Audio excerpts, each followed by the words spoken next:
In 1931, Cadillac made its cars longer, lower, more elegant, right when the economy collapsed. Was it desperation or brilliance? Hi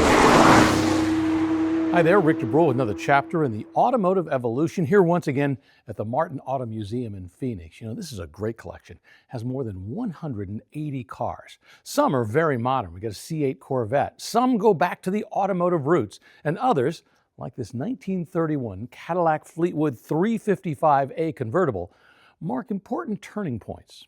That's exactly what we have right here, a very important turning point in the automotive world in Cadillacs. You see, the great stock market crash had happened just 2 years earlier. America was now deep in the mud of the Great Depression. It was a tough time to be a luxury car maker. During the 1930s, companies like Duesenberg, Pierce Arrow, and Stutz, they all went out of business. But somehow, Cadillac survived. And this car right here is a very important reason. But before we get there, make sure you like and subscribe. The likes are really important here on YouTube, so make sure you do that for me. And in the comments below, let me know I got it right and what I got wrong. There's always something I get wrong. And make sure you tell me your Cadillac stories. Did your grandparents have one of these? Did you have a newer one? All right, back to our story. Well, our story is actually going to begin 1 year before this car was built.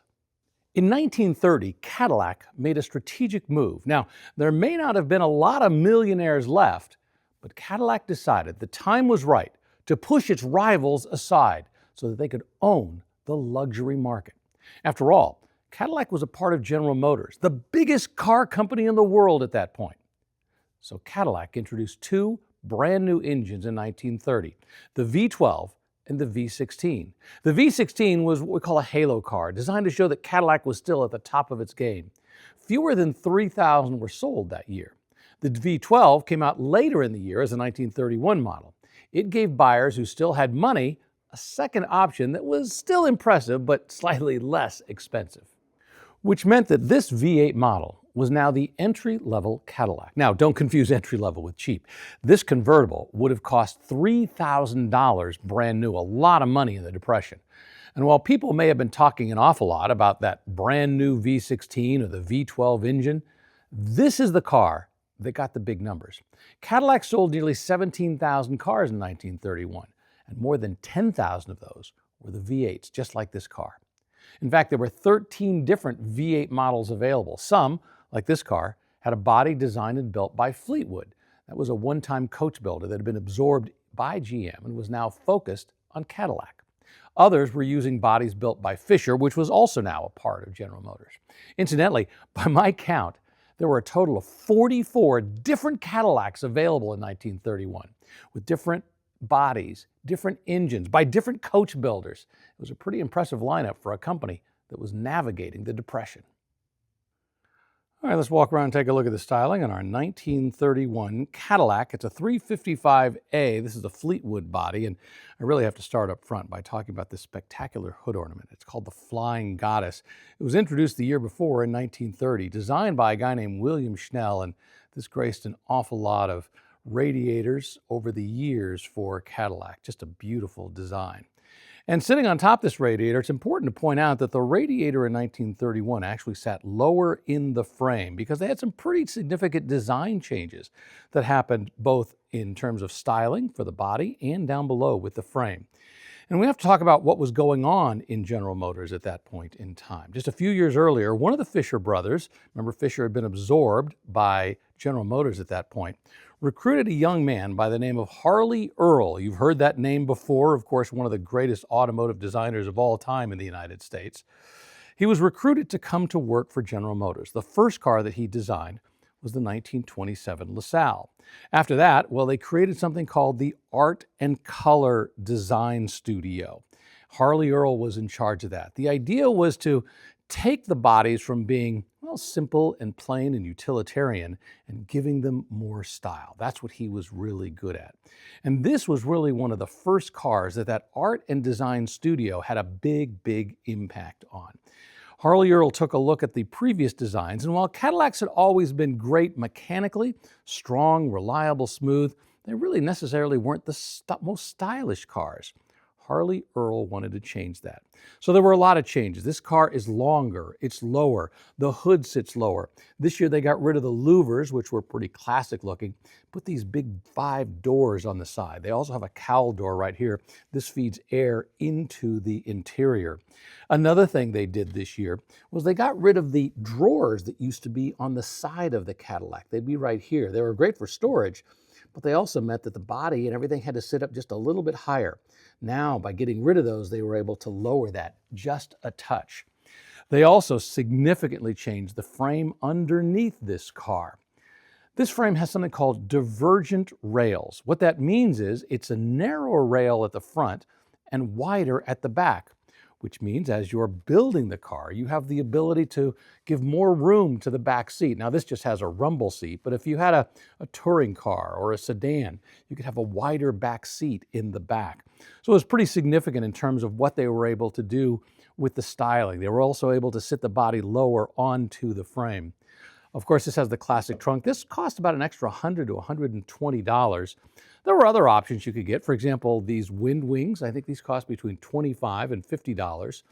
Oftentimes, you will see rear view mirrors mounted on top of this tire right here. That was another option you were going to pay extra for. In fact, even this tire right here was an option. So this car has 6 tires. You've got 4 on the ground, then you've got 1 spare on this side, 1 spare on the other side, sitting in this wheel well right here. This was a $240 option. And of course, the reason being is, the roads weren't that great going up to this point in time. So the idea of having not 1 spare, but 2 was pretty significantly important. Of course, it's got those beautiful spoked wheels. But you start to look at the styling and the design on this car, and you realize how significantly different it is. It's an evolution, but it's slowly but surely becoming more stylish. Just a couple years later, in 1933, it would be even more so. And this is a really long car. You have to remember, this is a 134-inch wheelbase. The Model A of the time only had about a 103-inch wheelbase. So this is really significantly longer. And look how far forward the wheel is. Very little overhang on the front. The result was a very smooth ride, plenty of room to be able to, kind of ease out all of those bumps. So 1931, styling was changing outside. The frame was changing underneath to accommodate some better styling.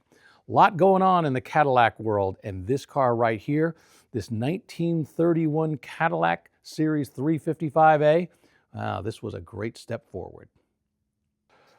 By 1938, the V8 engine that we have here in our Cadillac was firmly established. Its roots go back to 1915. It wasn't the first V8 on the market, but this really was the most refined. And by 1931, well, this had a solid reputation for smoothness. 353 cubic inches with an L-head or flathead engine, basically valves along the side. It was making 95 horsepower. Now, several years earlier, they had changed from the fork and blade system with rods. Now, while those were compact and efficient, they were also pretty complex to build. They instead opted for side-by-side rods, which made building them and making them a little bit easier and less expensive. Plus, they were easier to service. While power was important, smoothness and reliability were really the top priorities, and this engine delivered. So why not opt for a V12 or a V16? After all, the V16 was making 165 horsepower, the V12 pretty good at 135. Well, the key difference between this engine and those was the fact that it wasn't just horsepower, it was mechanical complexity and cost. The V8 had a simpler design, fewer moving parts, less expensive to produce, and more importantly, maintain. Now, the V12 or the V16 engines required more intricate crankshafts and more complex valve arrangements. This increased both the manufacturing costs and, of course, the price to repair. And let's not forget, this was the Depression. Just because you had a lot of money today didn't mean you were going to have a lot of money tomorrow. The basic V8 engine in this car had a long run with Cadillac. After its introduction in 1915, it was used continuously all the way up to 1949, a remarkable 34-year run. That's when it was replaced by the smaller and more compact V8 that I featured in another video just a while back. I'll put a link in that down below.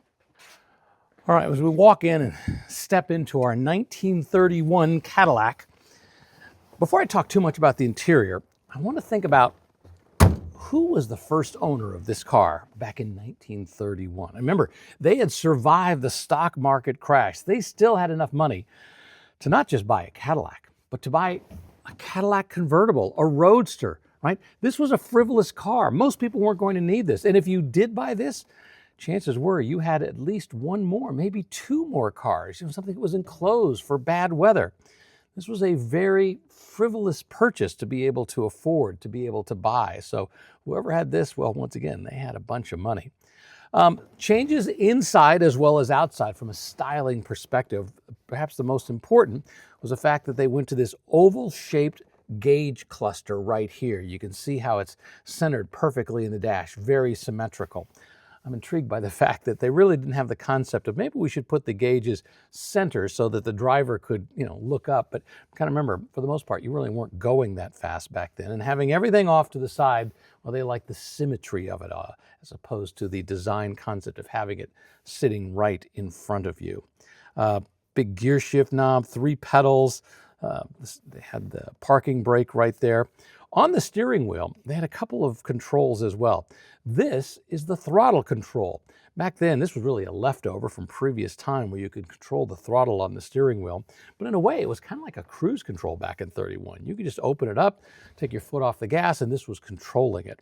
Down below, normally I was used to seeing the Spark Advance. This is not a Spark Advance, apparently. It looks like it's a headlight control. You can see where it says headlight right here, and you can have a down or up position, I'm assuming for the brights to go on. So that's pretty interesting, the fact that they've got that. I love the styling of this, not just with the oval look right here, but this element just off to the side with the engine turn dash. Really beautiful. I like this little pocket down here, perfect size for a map. Of course, it's got a lovely little ashtray just off to the side. Flap for putting more things into. And of course, we've got the rumble seat in the back. Now the rumble seat, to be honest with you, it wasn't very comfortable and it wasn't very nice. I mean, it was fun. It seemed like it was a good idea, but an awful lot of dirt and dust would get kicked up. You sat right on top of the rear wheel, so you bounced a lot. It seemed like a great idea unless you had to go any distance in it.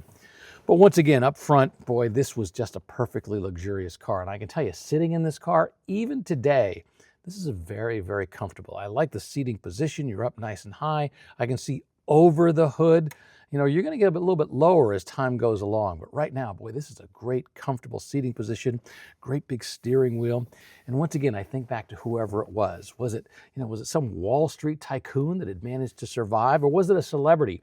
Maybe a star of one of those first talkie pictures that was making enough money they could afford to have a Cadillac Roadster, a Cadillac convertible. Once again, I don't know who it was, but I do know they had a lot of money. And just for fun, let's talk a moment about automotive style and how it changed. Remember, this is 1931 when this beautiful car designed by Harley Earl's team comes out. Just 17 years later, 1948, this is the Cadillac that people can buy. Look at the radical styling changes on every single level. Running boards are gone. Much sleeker look, bigger, better engine in 1949. The beginning of tail fins in the back.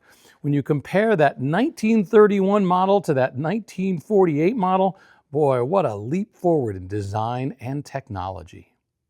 The 1930s were a defining decade for Cadillac. While other luxury car companies were closing their factories, Cadillac was both solidifying and refining their brand. That 3-tiered system with the V8s, the V12s, and the V16s allowed the division to grab an even bigger slice of the market. Plus, remember, they had LaSalle. That was a companion brand to Cadillac that offered a slightly less expensive luxury experience. Now, they also had top-notch engineering back then, and thanks to Harley Earl's art and design team, they had plenty of style. Cadillac had been using the slogan, "the standard of the world," for years. And during the 1930s, cars like this 355A Fleetwood convertible V8 showed that phrase was more than just marketing. It was fact. So let's go back to that original question. Was it brilliance or desperation that drove them to have 44 different models in 1931? I think you'd have to argue ultimately it was brilliance, because while all those other car companies, the luxury car brands, disappeared, Cadillac is still here today.